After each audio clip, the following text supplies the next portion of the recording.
Hello everybody. So here's what I have going on with this hive. This hive was one of my best laying queens. Super calm, super tame. I could have gotten into it in just gym shorts and no shirt and flip-flops. She laid great, super great hive. And I made the fool mistake of taking that queen and making a split with her and assuming that this hive would make a super great second queen. And they did. They made queen cells, and the queen cells hatched, and they had a beautiful looking virgin queen that took off on a mating flight and either got stuck in a rainstorm and never returned, or she got ate by a bird or some other critter and never returned. So now this hive is queenless.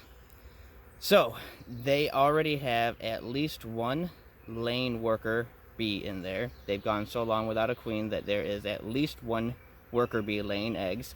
It just started. I only found like 5 little cells with worker bee eggs in there. Not a queen, not a virgin queen, not a mated queen. It's definitely laying workers. So I am going to correct this as quickly as possible by adding this nuke box to the top. So typically when you add a split or when you combine hives together, you layer it with newspaper and let them slowly eat their way through the newspaper and slowly combine. But what I'm going to do, and what I have done in the past, is I have a plastic and a metal queen excluder, and the queen excluders have a grid work to them. Worker bees can go through one, but the queen cannot. So when I double them up, it's just a lot of work for a queen. So when I double them up, it's just a lot of work for the bees to get through there. And they do it so slowly that pheromones get through like crazy, but the bees do not so much. And it just allows for the two separate beehives to merge much more quickly, I feel, and much more smoothly. And you don't have newspaper particle and don't have to deal with all that extra stuff. So I'm going to get at it here, and I'm going to combine the nuke with this hive, and hopefully this queen takes right over in here fairly quickly.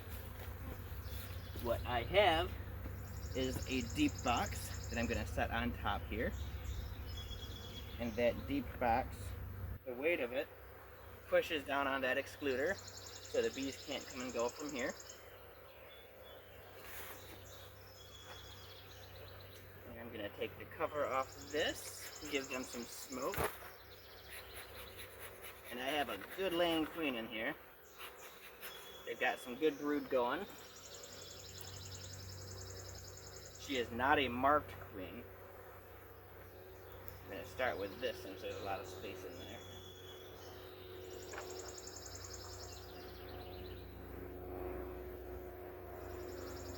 See, that's a good frame of bees right there.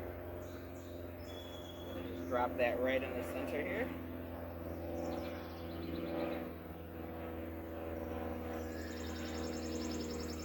Take the next one over.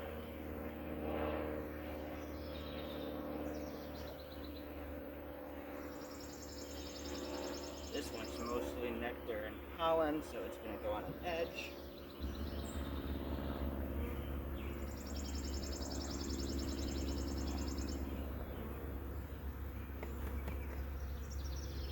This one is almost entirely brood. It's just packed with brood right there.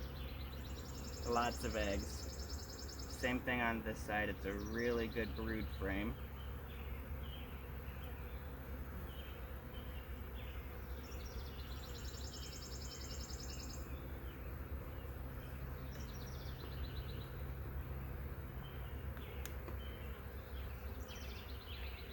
Got a nice little patch of brood here and lots of eggs down inside there. Quite a bit of brood and eggs on this frame as well.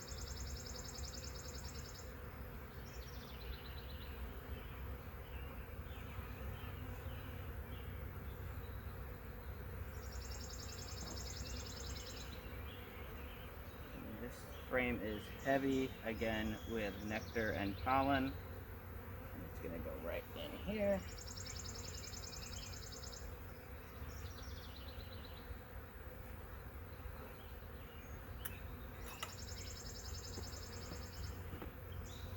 And there's not a lot of bees in here, but I'm gonna shake them in. Got them. So now most of these bees are trapped in this upper part. I mean, they can work their way down through that queen excluder, but it's a lot of work. So they are gonna get an upper entrance. Some people would call it a rim feeder. And there's a little hole here so bees can come and go. That'll also help some with ventilation and airflow and help push that pheromone around through the hive. Then we put on our inner cover and our outer cover. And we know there's a queen in there right now, so I'm going to lay my brick flat.